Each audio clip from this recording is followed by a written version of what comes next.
Every time you touch money, be it a coin, a bill, a banknote, or a transfer on a screen, you are not just holding paper or numbers. You are holding divine substance. Money is God in action, a symbol of the infinite supply that flows from the unseen to the seen, from spirit into form. When you understand this, you stop fearing lack and start commanding increase. So today, I give you a sacred practice, a spoken word to transform your money into a magnet for multiplication. Every time you touch money, say this: this money is blessed. It flows to me and through me in ever-increasing, never-ending cycles of abundance. I am a faithful steward of divine supply. Money is not just a material object. It is a spiritual symbol, what we commonly hold in our hands. Coins, paper bills, or digital balances is far more than what it appears to be. It is the visible representation of the invisible. It is divine substance in motion, clothed temporarily in form, so that it may serve the needs of humanity. To think of money merely as something earned or spent is to miss the truth of its essence. Money is energy. It is life substance taking shape according to the consciousness of the one handling it. Every time we touch money, we are in contact with a form of divine activity. Most people see money through the lens of lack, fear, or greed. But money is none of these things on its own. It is neutral until it is charged by human thought and emotion. In spiritual truth, money is God's good in expression, a means through which blessings move from one person to another and from the universe into form. It is not something separate from the divine. It is not unholy or corrupt. It only becomes distorted when people project their fear or scarcity consciousness onto it. To see money as divine substance is to elevate it from the material to the spiritual. When you do this, money begins to respond in kind. You lift it from the level of worry to the level of grace. It no longer functions as a tool of survival or competition, but as a servant of abundance and right action. As long as money is seen only as a limited resource to chase after or hoard, it behaves accordingly, fleeting, scarce, and stressful. But the moment you recognize that money is spiritual energy in form, you begin to treat it differently. You bless it, you respect it, you use it wisely, and as you do, it multiplies under divine law. The source of money is not the job, the paycheck, the client, or the market. These are merely channels. The true source of all provision is the infinite intelligence that governs all creation. Divine substance is ever present, inexhaustible, and always seeking expression. It longs to flow through you, not just to meet your needs, but to overflow into the lives of others. When you align with this truth, money comes as a natural byproduct of your spiritual understanding and your service in the world. You stop chasing it, and instead begin attracting it through right thinking and aligned action. This realization brings a sense of peace, because it breaks the illusion of separation between the material and the spiritual. You no longer believe that wealth is something far away, only for a few lucky or powerful individuals. You realize it is as close as your breath, as near as your next thought. The substance that creates galaxies is the same substance that flows into your hands as provision, payment, or opportunity. It is not something you must beg for. It is something you must recognize and claim. When you pick up money and say, "This is divine substance," it is God in action. You are not just affirming a nice idea. You are calling forth a higher vibration. You are activating a deeper level of truth. And that truth, when held consistently in your consciousness, begins to shape your experience of money in the outer world. Bills are paid more easily. Unexpected sources of income show up. You become less fearful and more generous. The energy you send out comes back to you multiplied because you are no longer resisting the flow. You are participating in it. Divine substance does not discriminate.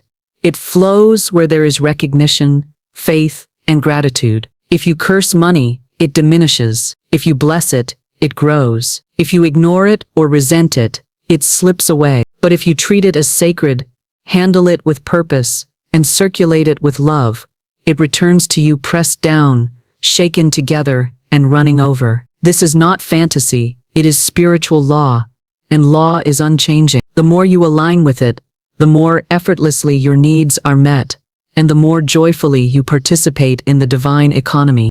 When you handle money, no matter how little or how much, do so with reverence. Know that you are not dealing with something lifeless, but with a living stream of good that comes from an unlimited source. That source knows no lack, no delay, no withholding. It is always giving, always pouring out, always seeking channels through which it can bless and uplift. And the clearer your channel becomes, the more freely and abundantly it flows. Your role is not to make the money flow, but to recognize that it already does. Your work is in consciousness, to see money not as your master, not as your problem, not as your goal, but as divine substance that responds to your vibration. As you shift your inner state, the outer symbols shift too. Your hands become blessed hands. Your wallet becomes a vessel of divine supply. Your bank account becomes a reflection of inner harmony and faith. This is how money multiplies, not by struggle, but by spiritual understanding. Words are not merely sounds or symbols. They are forces. They carry within them the creative power of thought, made manifest. Every word you speak has a vibratory influence, shaping your world according to its tone, intention, and emotional charge. In the unseen realm, there is no idle speech. Each word plants a seed, either of increase or decrease, of faith or fear, of abundance or limitation. When you begin to understand this, you no longer speak carelessly, especially when it comes to your finances. The words you say about money are spells you cast over your financial life. Whether those spells bless or bind you depends on your level of awareness. When you say, "I never have enough," you affirm lack, and lack responds. When you say, "Money is always slipping through my fingers," you train your subconscious to create that very experience. But when you say, "Money flows to me with ease and joy," you are calling forth a new pattern, one that aligns with the truth of abundance. The universe does not discriminate. It echoes back the vibration you send out through your thoughts and words. This is why you must speak over your money with intention, not only in times of stress, but in every moment you engage with it. If you hand over money with anxiety or resentment, you attach that energy to it. But if you give it with gratitude, love, and faith in its return, it multiplies under the law of increase. Your word charges the money you touch. It imprints your consciousness into the field of circulation. This is not superstition. This is spiritual law in motion. There is immense power in affirmations, not because they magically create things out of thin air, but because they reprogram your inner belief system.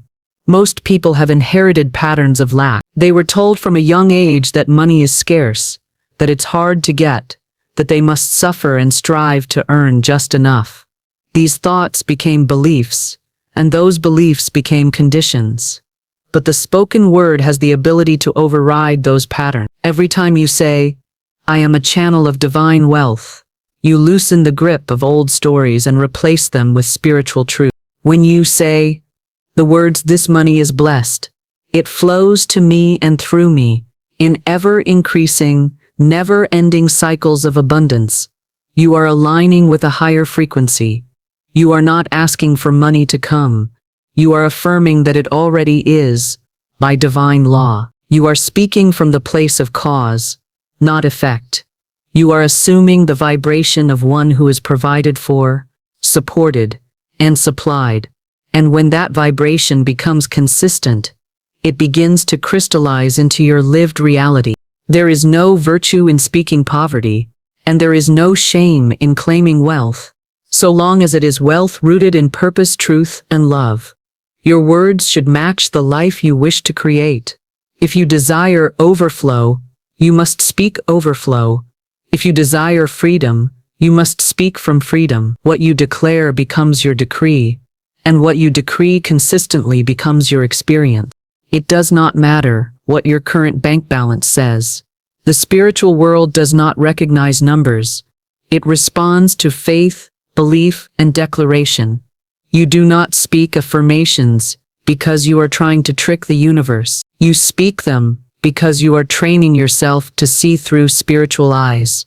You are reminding yourself of what is already true in the invisible, so that it may take form in the visible. There may be days when you don't feel abundant, when the evidence of your outer world contradicts your inner knowing.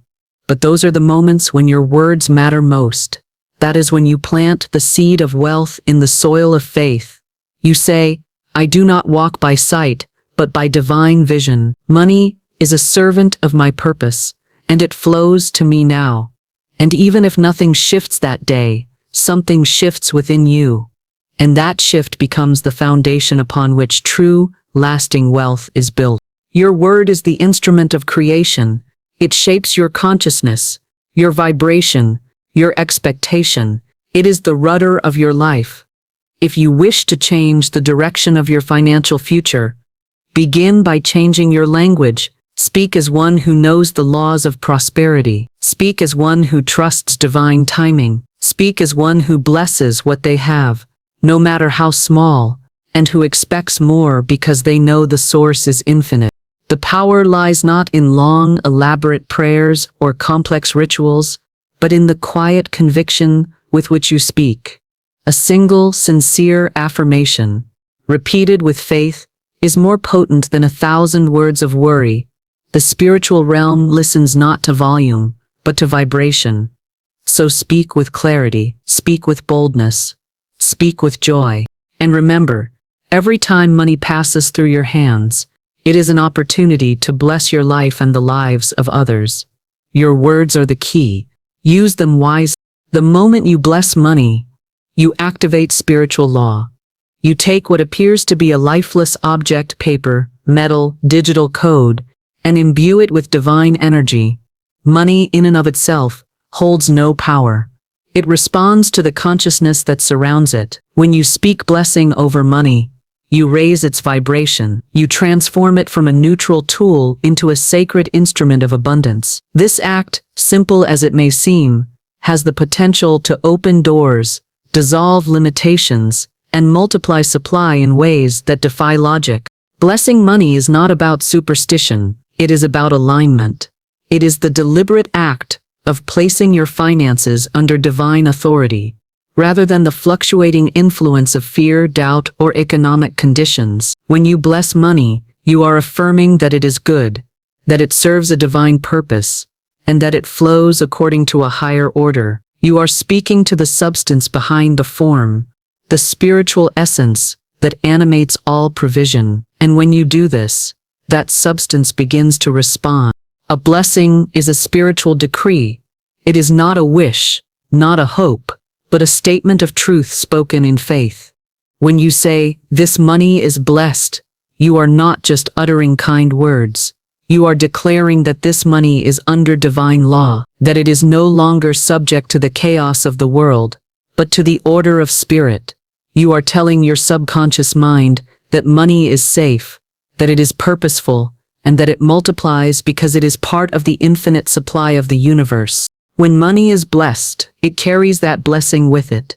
Whether it is used to buy food, pay a bill, fund a project, or support a cause, it becomes a carrier of good. You send it out not in fear of loss, but in faith of return. You understand that the act of circulation is not depletion, it is increase. Just as water that flows stays fresh, money that moves with intention stays abundant. When you hold on to money in fear, it stagnates. But when you release it with a blessing, it expands its reach and finds its way back to you multiplied. Every transaction becomes sacred when approached with this mindset. Giving becomes an act of trust. Receiving becomes an act of gratitude.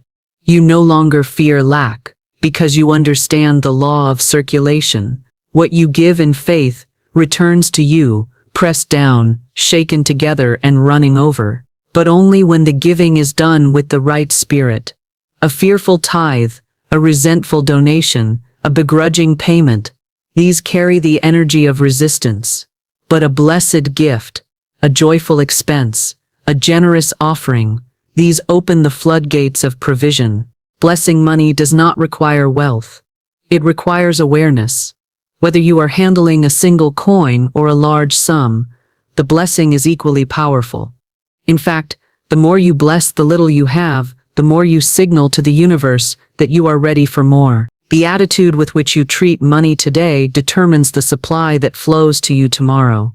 The person who blesses a small amount with joy and gratitude prepares themselves for greater responsibility and greater reward. You bless money not because you worship it, but because you recognize its purpose. Money is a servant, not a master. It is a tool, not a god. But like any tool, it is more effective when used with skill, reverence, and intention. Blessing your money reminds you of who you are. A channel of divine abundance, a steward of spiritual resources, a vessel through which good flows into the world. Some people wait until they have more to begin speaking blessings over their finances, but this delays the blessing itself. The spiritual law does not respond to conditions. It responds to consciousness. If you want increase, bless what you have now. If you want expansion, honor the current flow. If you want multiplication, speak life over every dollar, every coin, every transaction, no matter how small. Each time you hold money in your hand, pause, take a breath. Say with conviction, this money is blessed. It flows to me and through me in ever-increasing, never-ending cycles of abundance. Feel the truth of those words. Let them settle in your spirit. Then spend, give, or save with peace in your heart. The peace is the evidence that you are in alignment. The peace is the magnet that draws more. Blessing money also dissolves guilt. Many people struggle with wealth because they believe it is wrong to desire or possess it, but there is nothing spiritual about suffering in lack. Poverty is not a virtue when it is rooted in fear or shame. When money is acquired, held, and used in love and wisdom, it becomes a tool of healing, freedom, and upliftment. Blessing it affirms this purpose. It clears the emotional and mental blocks that prevent flow. You are not meant to scrape by. You are meant to live in divine supply. Blessing your money is an act of trust in that supply. It is a signal to the universe that you are ready to participate in the higher order of giving and receiving. Each blessing plants a seed. Each seed grows into a harvest. And in that harvest you will find more than material wealth. You will find peace, freedom, and joy. Money responds to energy. It has no will of its own, no agenda, no personality. It simply follows the vibration it is given. Your emotions, your beliefs, your thoughts, all of these create a magnetic field around you, and money responds to that field. If your dominant vibration is fear, worry, or resentment, money will reflect that energy. If your vibration is gratitude, trust, and expansion, money flows to you with ease. This is not wishful thinking. It is the operation of spiritual law. Everything in the universe is energy. Every word, every thought, every emotion sends out a frequency. Money is no exception.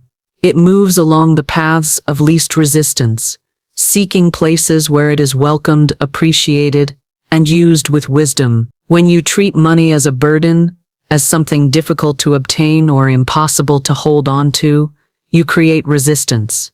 That resistance repels the very good you are seeking.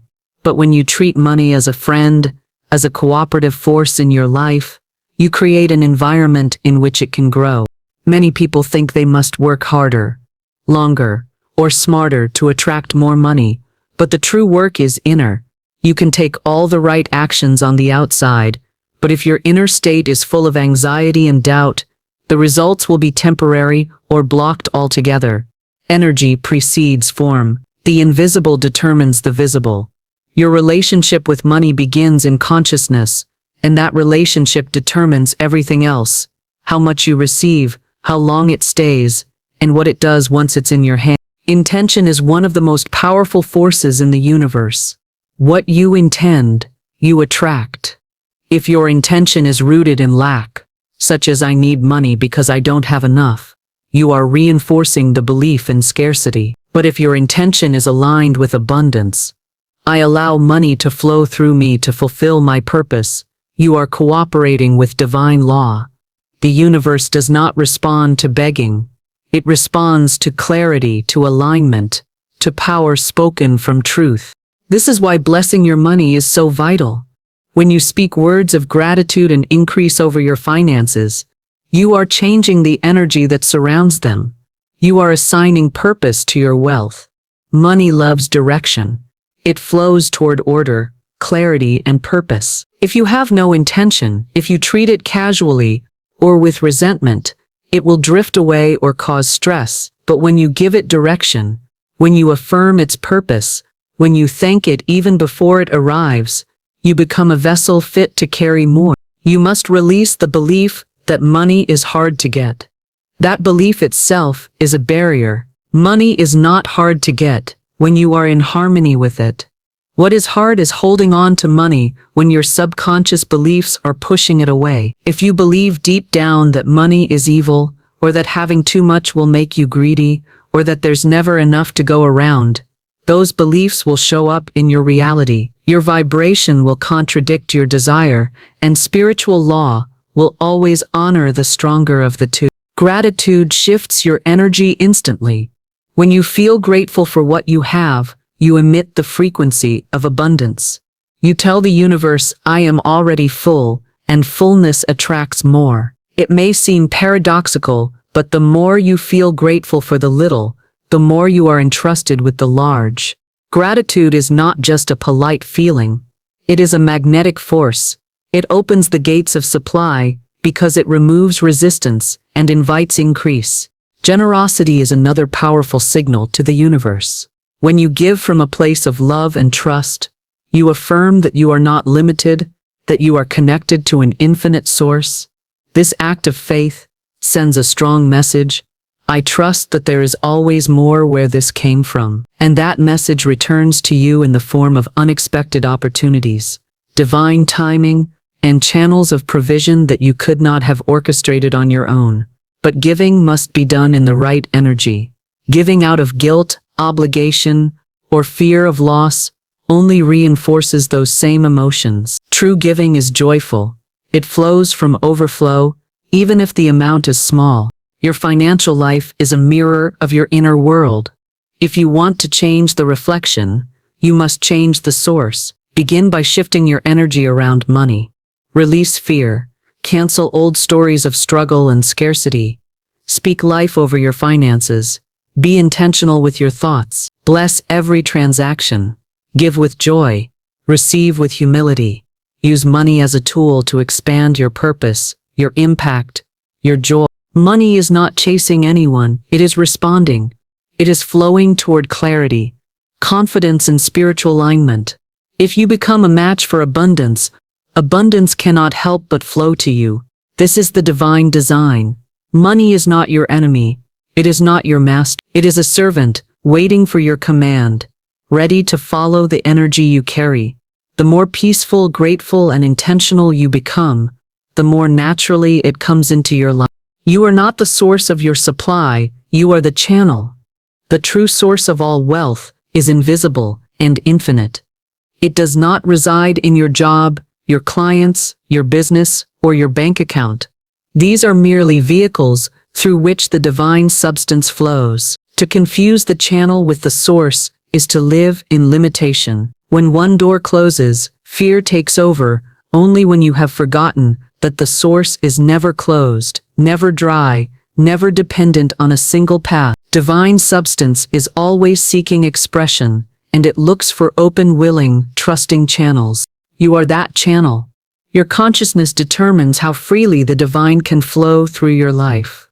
When your mind is filled with fear, resistance, or doubt, you narrow the passage through which good can reach you. But when your heart is open, your words aligned, and your faith rooted in spiritual law, you become an instrument of circulation.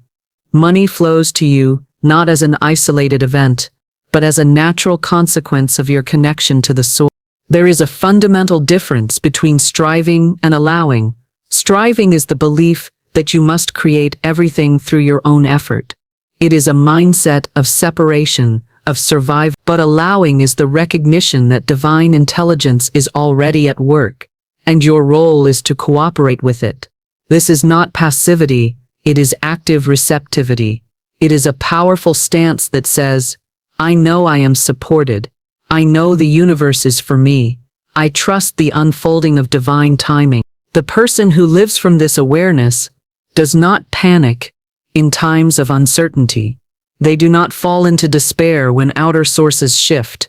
They remember that behind every visible supply is the invisible source, always full, always flowing, always faithful. This is the difference between lack consciousness and prosperity consciousness. Lack looks only to the outer. Prosperity looks through the outer to the truth beneath it. When you affirm, I am a channel for divine abundance, you take your place as a co-creator with the infinite. You are not begging for scraps. You are not waiting for luck. You are standing in spiritual authority, knowing that what is yours by divine right cannot be kept from you. It may be delayed by your own resistance, but it cannot be denied. And once that resistance is removed, once fear is replaced with faith, once worry is replaced with peace, the flow resumes effortlessly. You must also understand that being a channel means both receiving and releasing.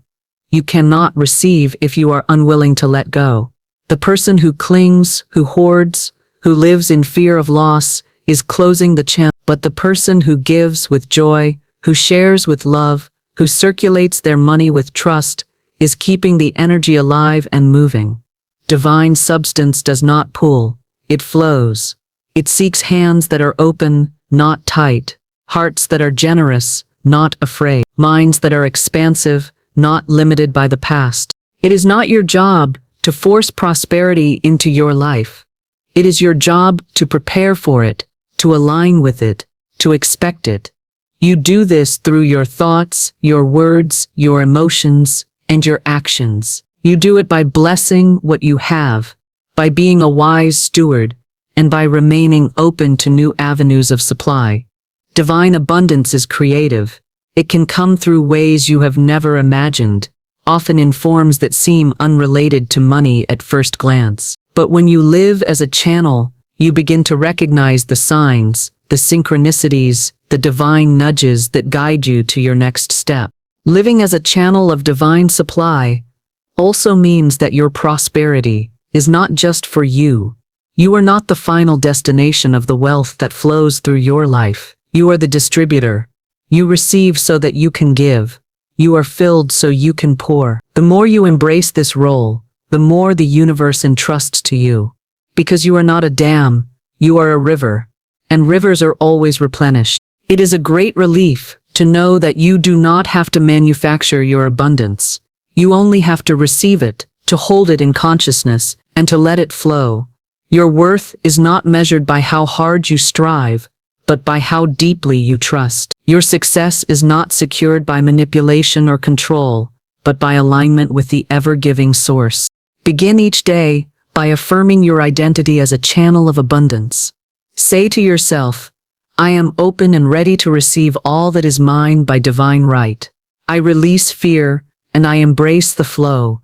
I trust the source of my supply, and I act with wisdom and love. Let these words become your inner reality, and your outer world will follow. You are not alone in your provision. You are not limited to human resources. You are connected to an inexhaustible supply that flows through you, for you, and far beyond you. And the more you embrace this truth, the more effortlessly abundance moves in every area of your life. Spiritual laws are precise, unchanging, and always in operation. Just as gravity does not pick and choose who it affects, the laws that govern abundance are impersonal and consistent. Whether you are aware of them or not, they are at work in your life. When you understand and apply these laws consciously, you begin to see predictable results. Wealth, success, peace, and provision do not come by chance or luck. They come by alignment. Align your thoughts, words, emotions, and actions with divine principles, and the outer results must follow. The reason so many people struggle financially is not because they are lazy or undeserving, but because they are operating out of harmony with spiritual law. They believe in limitation more than in divine supply. They speak words of fear while hoping for abundance. They give with resentment and wonder why nothing returns. The law does not respond to wishful thinking. It responds to vibration. You cannot hold the frequency of lack and expect the manifestation of wealth. Once you grasp that there is a law governing supply, you stop playing the guessing game. You no longer hope and wait. You begin to co-create. The law of circulation, for instance, teaches that all things move in and out, like the tide. What you give out returns to you multiplied, but it must be given with the right energy. If you give from fear, guilt, or obligation, the return is diluted or blocked. But if you give with joy, trust, and expectation, the law goes into motion, and it brings back a harvest in ways you could never calculate or control. Spiritual laws are not bound by the visible world. They do not rely on outer evidence to operate. In fact, they often begin their work when the outer situation appears hopeless. That is because true change begins in the unseen. The spiritual precedes the material. When you change your belief, when you shift your dominant feeling, when you begin to speak truth even in the face of lack, the law begins to work. Results may not appear instantly, but the moment you align, the process begins. Delay is not denial. It is simply the time it takes for form to follow consciousness. Living in alignment with spiritual law means you stop reacting to appearances. You stop measuring your progress by your bank balance. You no longer panic when a bill comes or a source of income closes. Instead, you go within. You return to truth. You remember that the law is still working. You hold to your affirmation. You stay in faith. You keep the channel open. And soon, something shifts. Not because of chance, but because law always produces after its own kind. There is a law of increase. It states that what you bless multiplies. The more gratitude you express for what you have, the more you are given. This is not emotional fluff. It is metaphysical principle. When you bless your money, when you praise your progress, when you celebrate even the smallest gains, you are sending a signal to the universe. I am ready for more. And because the law responds to readiness, more comes. This is why gratitude is not a reaction. It is a causative force. There is also a law of substitution. You cannot hold two conflicting thoughts in your mind at the same time. You cannot think abundance and lack together. One must displace the other. So when fear arises, you must replace it immediately with truth. When you are tempted to say, I can't afford this, replace it with, I am supplied by divine substance, and all my needs are met. This is not about ignoring reality. It is about shaping it from a higher plane. You don't deny the outer world, but you choose not to be ruled by it. You live from spiritual reality, and you bring that reality into form. Another powerful principle is the law of assumption. Whatever you assume to be true becomes your experience. If you assume money is hard to get, it becomes hard to get. If you assume that you are always provided for, you begin to notice provision everywhere. Assumption is not wishful thinking. It is a deep conviction. It means you live as though the thing you desire is already yours. You speak as though it is done. You act as though you believe. And the law responds to that certainty. Spiritual laws are not accessed through strain. They are activated through stillness, clarity, and faith. You do not need to beg, plead, or chase. You need to align, to trust, and to allow. The work is inner. And once the inner is set, the outer follows. Just as a seed contains the blueprint for a tree, your aligned thought contains the pattern for your next financial breakthrough. But the seed must be planted in the right soil, your consciousness, and nurtured with faith, patience, and right action. The beauty of spiritual law is that it works for anyone who works with it. It is no respecter of persons. It favors no background, education, or status. It responds only to belief, to vibration, to alignment. When you live by law, you become free. Free from fear, from striving, from limitation. You understand that abundance is not something you chase. It is something you allow. It is your birthright, your natural state, and it becomes visible the moment you live in harmony with the truth that governs it. And so, the invitation is clear. Stop living by chance and start living by law. You are not at the mercy of the economy, other people, or your past. You are governed by something far more powerful, divine law, that never fails, never sleeps, and never forgets a single word spoken in faith. When you choose to align with that law, lack loses its grip, and provision becomes a certainty, not a question. Stand firm in the truth that abundance is not earned through struggle. It is allowed through alignment. You do not have to force the flow. You only need to become the vessel through which it flows. Speak with conviction, act with purpose, think with clarity, give with love, and above all, expect not from people or positions, but from the infinite source that never runs dry. This is not magic. This is not fantasy. This is spiritual law, and it works if you work it.